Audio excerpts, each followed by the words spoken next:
यज्ञेन यज्ञमयजन्त देवास्तानि धर्माणि प्रथमान्यासन् तेहनाकम् महिमान सजन्त यत्र पूर्वे साधन्ति देवाः।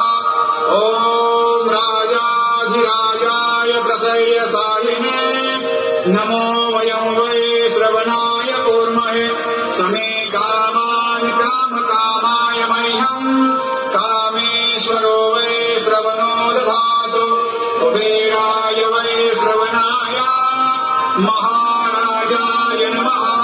ॐ स्वस्ति साम्राज्यं भोज्यं स्वराज्यं वैराज्यं पारमेष्ठं राज्यं महाराज्यमाधिपत्यमयं समन्तपर्यात् ईशात् सार्वभौमः